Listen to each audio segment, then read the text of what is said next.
यजुर्वेद के 31वें अध्याय का 9वां मंत्र। 31वें अध्याय को पुरुष सूक्त भी कहते हैं। उसका आज स्वाध्याय किया गया। मंत्र है तम यज्ञं बर्हिषि प्रोक्षन् पुरुषं जातमग्रतः तेन देवा अयजन्त साध्या ऋषयश्च ये। इस मंत्र में मनुष्यों को ये प्रेरणा दी गई है कि मनुष्यों को ईश्वर का ध्यान करना चाहिए और प्रीतिपूर्वक उसकी आज्ञा का पालन भी करना चाहिए। पिछले मंत्र में हमने देखा था कि परमेश्वर से घोड़े, गाय आदि उत्पन्न हुए, ऐसे ईश्वर की उपासना करनी चाहिए। इसको समझने के लिए हमारे पास एक दृष्टांत है। जैसे कोई विद्वान किसी बालक को कहता है कि तुम्हारे पिताजी तुम्हारे लिए इतना काम करते हैं, भोजन की व्यवस्था करते हैं, वस्त्र की व्यवस्था करते हैं, पढ़ाई आदि की व्यवस्था करते हैं, रहने की व्यवस्था करते हैं, इसलिए तुम्हारा भी कर्तव्य है कि तुम पिताजी की आज्ञा का पालन किया करो। इसी प्रकार से एक विद्वान मनुष्यों को कह रहा है पिछले मंत्र में कि उस परमेश्वर से घोड़े, गाय आदि पशु उत्पन्न हुए, जिनसे हमको अनेक प्रकार के लाभ होते हैं, हम अनेक प्रयोजन सिद्ध करते हैं। इसलिए हे मनुष्यों, ऐसे ईश्वर के उपकारों को ध्यान में रखते हुए उसकी आज्ञा का पालन किया करो। और आज के मंत्र में विद्वान सामान्य मनुष्यों को कह रहे हैं कि हे मनुष्यों, जिस परमेश्वर की उपासना अर्थात उसका ध्यान और उसकी आज्ञा का पालन देव, साधक और ऋषि लोग करते आए हैं, करते रहेंगे, इसलिए तुम भी ऐसे ईश्वर की उपासना करो अर्थात उसका ध्यान करो और उसकी आज्ञा का पालन करो। इसको एक दृष्टांत से समझ सकते हैं।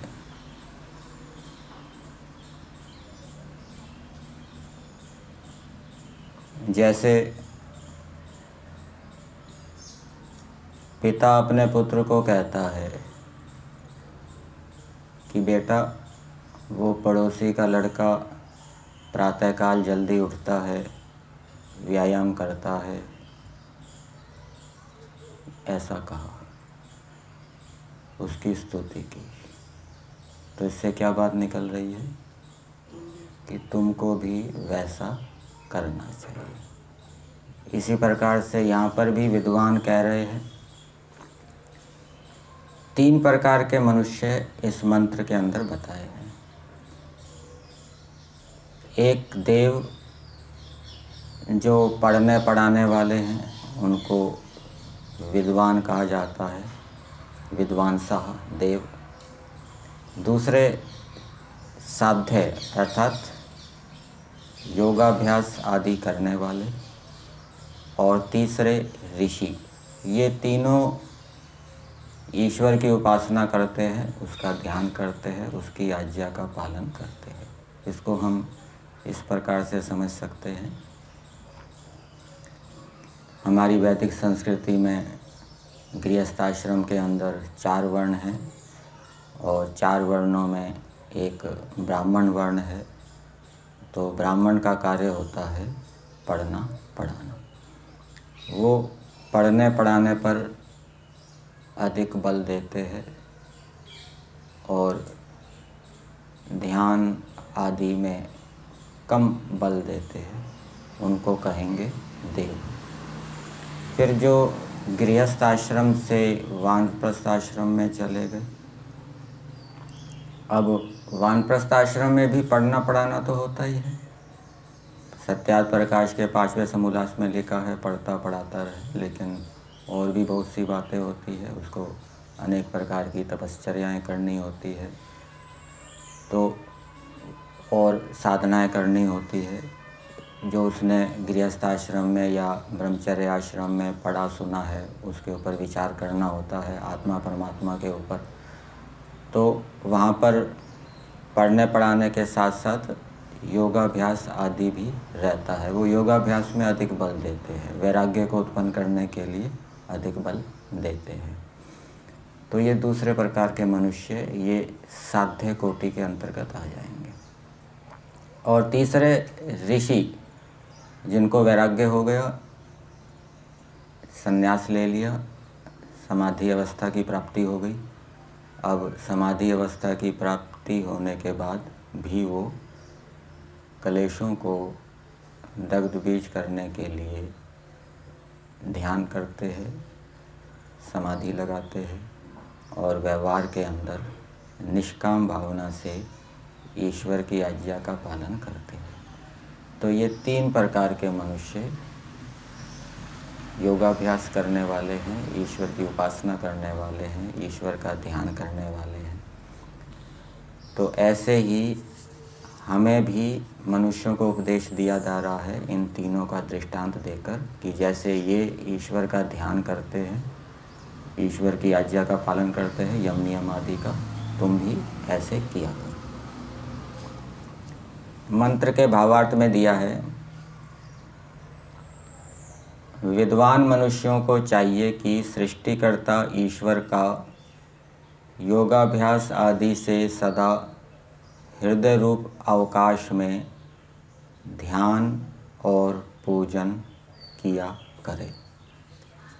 पदार्थ के अंदर मनुष्यों को संबोधित किया है, हे मनुष्यों, और भावार्थ के अंदर दिया है विद्वान मनुष्यों को चाहिए। तो ये बात केवल विद्वानों के लिए नहीं है, सभी मनुष्यों को ईश्वर का ध्यान करना चाहिए और ईश्वर की आज्ञा का पालन करना चाहिए।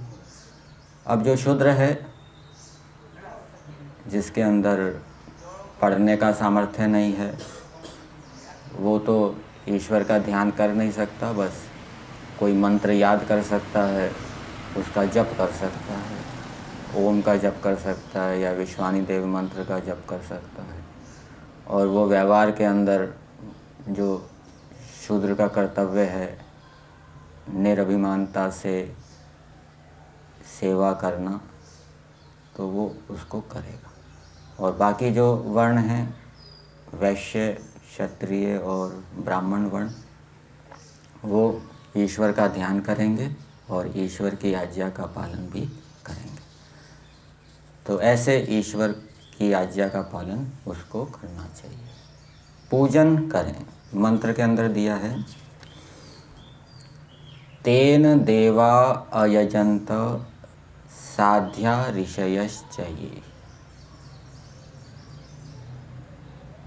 वेद के द्वारा तद उपदिष्टेन वेदेन, परमेश्वर के द्वारा उपदिष्ट वेदों के माध्यम से वेदों को पढ़कर ये 3 प्रकार के मनुष्य ईश्वर का ध्यान करते हैं और ईश्वर की आज्ञा का पालन करते हैं। क्योंकि वेदों को पढ़े बिना हम ईश्वर की आज्ञा को नहीं जान सकते। भावार्थ में दिया है, उस ईश्वर का पूजन किया करें। ईश्वर की पूजा क्या होती है? पूजा का नाम सत्कार है। मनुष्यों का भी सत्कार किया जाता है, ईश्वर की भी पूजा की जाती है और जड़ पदार्थों का भी सत्कार होता है। जड़ पदार्थों का सत्कार क्या है? उनको सुरक्षित रखना और उनसे अधिक उपयोग लेना। और चेतनों का सत्कार क्या है? कि उनकी उन्नति के लिए, उनके सुख के लिए प्रयास करना। विद्वानों का सम्मान क्या है? उनके अनुकूल चलना, उनके निर्देशों का पालन करना। ईश्वर का सम्मान क्या है?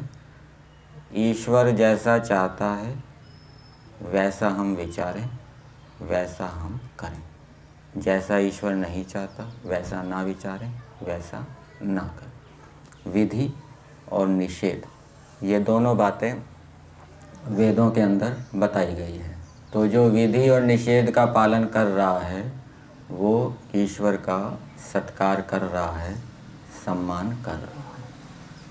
तो पाप कर्मों से बचने के लिए एक तो है पुण्य कर्म करना और दूसरा विभाग क्या है? पाप कर्मों से बचना।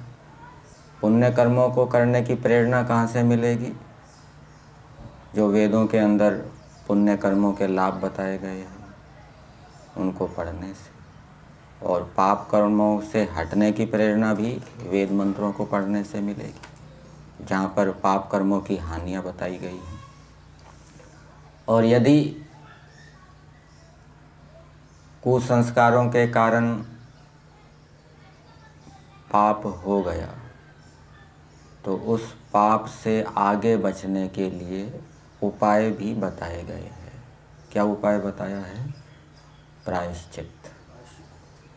यदि हमने निषेध का उल्लंघन कर दिया, अर्थात जो कार्य निषिद्ध है उसको हमने कर दिया और हमने दंड नहीं लिया, आगे से उसको ना करने के लिए संकल्प नहीं लिया, दूसरे शब्दों में कहें प्रायश्चित नहीं किया, तो वो बुराई हटेगी नहीं। दंड ना लेने से वो बुराई बनी रहेगी। क्यों बनी रहेगी? क्योंकि उसके संस्कार बने हुए हैं। दंड लेने से वो संस्कार नष्ट हो जाते हैं, फिर व्यक्ति दोबारा उस बुराई को करने के लिए प्रेरित नहीं करता।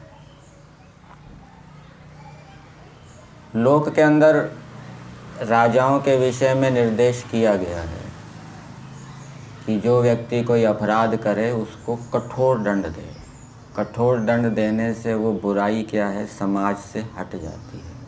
और जब कठोर दंड नहीं दिया जाता तो वो बुराई समाज के अंदर बनी रहती है। इसी प्रकार से हमें भी अपनी बुराइयां दूर करनी है तो कठोर दंड लेना पड़ेगा। कठोर दंड लेंगे तो वो बुराई हटेगी, नहीं तो वो बुराई बनी रहेगी। लेकिन वहाँ तो समाज के अंदर दंड देने वाला राजा है, वो तो बलात् दंड दे भी देगा उसको, चाहे कितना ही कष्ट होता हो। और जहाँ हमें स्वयं दंड लेना हो, कठोर दंड लेना हो, उसके लिए संस्कार होने चाहिए, प्रेरणाएं होनी चाहिए, सामर्थ्य होना चाहिए। यदि हमारे अंदर दंड लेने के संस्कार नहीं हैं, प्रेरणाएं नहीं हैं, भावनाएं नहीं हैं, सामर्थ्य नहीं है, तो हम कठोर दंड नहीं ले पाएंगे। तो इसलिए सामर्थ्य को भी बढ़ाते रहना चाहिए और सुधार की जो भावनाएं हैं उनको भी प्रबल करते रहना चाहिए। जितनी सुधार की भावना प्रबल होगी व्यक्ति उतना कठोर दंड लेगा। परंतु दंड लेते समय ये नियम ध्यान में रखना चाहिए। कौन सा नियम? कि प्रसन्नता से दंड लेना है, दुखी होकर दंड नहीं लेना। और दंड इस प्रकार से लेना है कि कोई शारीरिक हानि ना हो। तो इस प्रकार से हम बुराइयों से बचेंगे, पाप कर्मों से बचेंगे, ईश्वर का पूजन करेंगे, तो उससे हमें जीवन के अंदर अनेक क्षेत्रों में सफलताएं प्राप्त होगी और सुखों की प्राप्ति होगी। और यदि हम ईश्वर की आज्ञा का पालन नहीं करेंगे तो हारेंगे और अनेक प्रकार के दुखों की प्राप्ति होगी। और पाप कर्मों से बचने का एक उपाय और है कि ईश्वर को दृष्टा साक्षी के रूप में मानना, कि ईश्वर हमारे प्रत्येक विचार को, प्रत्येक कर्म को जान रहा है। कोई भी कर्म ऐसा नहीं है जिसको ईश्वर ना जान रहा हो। इसको हमें कई बार दोहराना पड़ेगा, मन मस्तिष्क में बैठाना पड़ेगा और उसको ईश्वर को न्यायाधीश के रूप में देखना पड़ेगा। इससे भी हम क्या है, पाप कर्म से बच सकते हैं। तो ये बातें मंत्र के अंदर बताई गई है कि जैसे ऋषि मुनि लोग, विद्वान लोग, साधक लोग ईश्वर का ध्यान करते हैं और उसकी आज्ञा का पालन प्रीतिपूर्वक करते हैं, श्रद्धापूर्वक करते हैं, वैसे ही सब मनुष्यों को करना चाहिए। ये मंत्र प्रमाण है। ईश्वर का ध्यान करना चाहिए, चिंतन करना चाहिए, इसमें ये मंत्र प्रमाण है। ठीक है, तो इतना ही रखते हैं इसमें।